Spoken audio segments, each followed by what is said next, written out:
Next topic: conference realignment. Been everywhere. It's all football driven, and it all sucks. However, what is one team on the basketball court that is going to be the most successful in their new league the quickest? Can be USC, UCLA, Oregon, Washington in the Big Ten. It can be one of the Big 12's new teams this year, whether Houston does well in the Big 12, you think they're going to struggle. UCF, BYU, Cincinnati going to the Big 12. Texas and Oklahoma making the move to the SEC. I know some of these are happening at different times, but we're going to lump it all into one. Which of these programs that has made big moves do you think will be the most successful, the quickest in their new league? Why am I kind of tempted to take one of the four leftover Pac-4 teams? Like somebody can dominate that little quad, right? I don't know who it is. No, well, it's that's the thing too. But like, where does Oregon State finish in the Mountain West? Like, are they a middle of the road Mountain West team? Right? Like those four that are left don't have like great basketball teams. Yeah, it's so true. So my initial reaction to this was going to be one of the two West Coast, or I guess one of the four West Coast, quote unquote, Big Ten schools. Like, to me, you drop UCLA and what they are as a basketball program into the Big Ten. They probably are great. Like, they're probably the best program in the Big Ten pretty clearly, pretty quickly. I think we saw this a little bit too in Big Ten play. Like, I think this goes for every conference, but especially the Big Ten. There is such a style of play that every team in the league has adopted and gotten used to and tried to counteract with each other that has set them up for failure in March and has opened the door for when new teams and new coaches come into the league. There's an opportunity for new coaches just because they are different to almost overachieve and fight against the grain. We saw that with Kevin Willard last year. Like, Maryland was better than they should have been in the Big Ten last season, in my opinion, just because Kevin Willard was throwing new stuff at all these Big Ten coaches who weren't prepared for it and had never seen it before. I feel like UCLA and all the schools from the West Coast could get a bump there, but I think UCLA should be pretty sustainable. With that said, I think my answer is Texas in the SEC. I think when Texas gets to the SEC, there's an opportunity for them to do something they haven't been able to do in the Big 12 just because Kansas is there every year. Like, there is no Kansas in the SEC. No offense to Alabama or to Bruce Pearl or Rick Barnes. Like, but that's wide open, door wide open. And to me, Texas probably recruits better as a basketball program than any of the SEC schools. Muss aside, but who knows how long Muss will be Arkansas's coach. So give me Texas. A lot of Texas on this show in answers to Brian, but I'm buying the Longhorns in the SEC. I really like that pick, by the way, G, just so you know.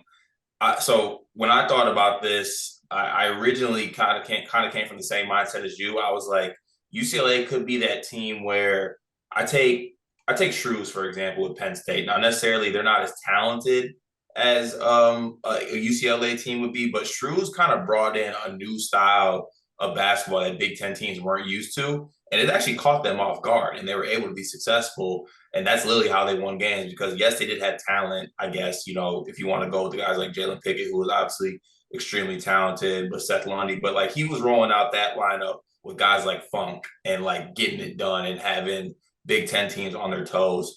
But I think I'd go with Houston in this regard, just because it's just me buying Houston's culture and Sampson. Like, I think that Sampson, Houston, Greg, I can't go too long without talking about Houston and Sampson, but I feel like that team could go anywhere and win a basketball game. That's just how I feel about it. And I feel like their style of basketball, it fits in the Big 12 to me. I think they'll be able to battle in that conference. They'll be able to recruit, in that area, obviously, and go against anybody. So I think I'd bet my money on Houston being, a pretty successful in that matter. And that just goes along with kind of my mantra of how I approach college basketball. Like, if there's an opportunity to bet on Houston or to put my eggs in a Houston basket or a Kelvin Sampson basket, I'm going to do it. It's a safe bet. If we could lock in that those coaches are all still coaching 5 years from now, like if we have Scott Drew, Bill Self, Kelvin Sampson, and I'll even throw Jerome Tang in there, if those four guys all were locked in at their school 4 years from now, the next 4 years are going to be such a gauntlet, man. Like, that's an absurd amount of just talented programs and coaches. I'm interested too with Houston to see how the dynamic changes, right? Because part of the way they've been successful in the American has been hitting on transfers, Quentin Grimes being the most notable, and getting guys who maybe were a little bit under recruited and had a chip on their shoulder coming to play there. You're not going to have, you can obviously still recruit those players, but you're going to have a little bit more of a shine to you in the Big 12, which should help them. At the same time, right now you're competing directly with Kansas for recruits and competing directly with some of the bigger Big 12 programs. And the challenge for Houston is maintaining where you are in that pecking order in, I know you guys are Big Ten guys, but in the best league in the country, in the Big 12, and maintaining your spot up there. If they can do that, that's the answer. And I think the first year, this coming year, they'll be in there. I think they'll be more successful than any other first team in their first year in the new league. But I was also going to answer Texas in the SEC. So moving forward, who knows what Kentucky looks like, whether it's with or without John Calipari, right? Because there are all those questions there. Alabama has been the team to beat in the SEC the last couple of years, but they haven't had the postseason success to go with it that matches it. Who knows how long Muss is going to be at Arkansas? And also, you start bringing in Texas and teams that and Oklahoma teams that are in the western, the very west part of the SEC.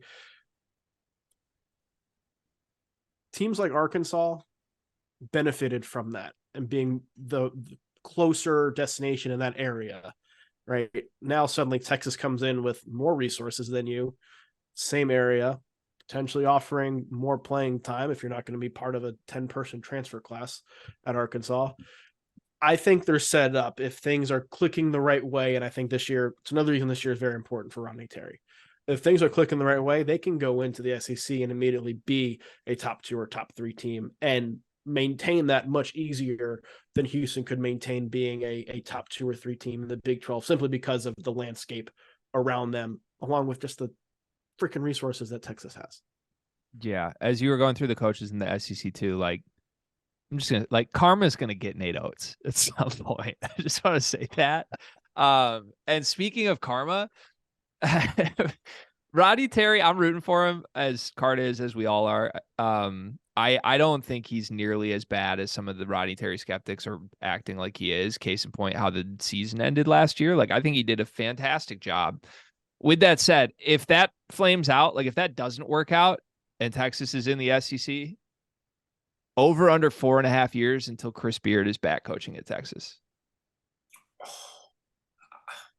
I would say over. I don't think Beard will be back at Texas. I think Beard will get another like elite job. Honestly, might be Louisville. But I don't know if he'd go back to Texas. I like that too. Yeah, I mean, messy divorce between Chris Beard and Texas, but luckily Chris Beard is familiar with messy divorces. There's absolutely there is absolutely no chance they would act. Well, I don't want to say that because Texas is a very prestigious program. I feel like they would be like at the bottom cellar before they put their pride aside and things aside to take him back. There's zero chance. Oh, I was interpreting. Go ahead, Brian. I think there's a better chance of him ending back at Texas Tech than there is him ending back at Texas. See, I feel like Texas Tech would hire him back today. And then if he gets 2 good years at Texas Tech, Texas would take him back from Texas Tech. Like that's the cycle for me. Texas Tech needs a cleanse. They need cast in there. They need just someone just to hold it together for a year. Someone to be a good person for a year, and then we'll figure out the coaching thing. Where is Riley Davis when we need a cleanse? Okay, we need our spiritual guider, man. Brian, what's the final topic today?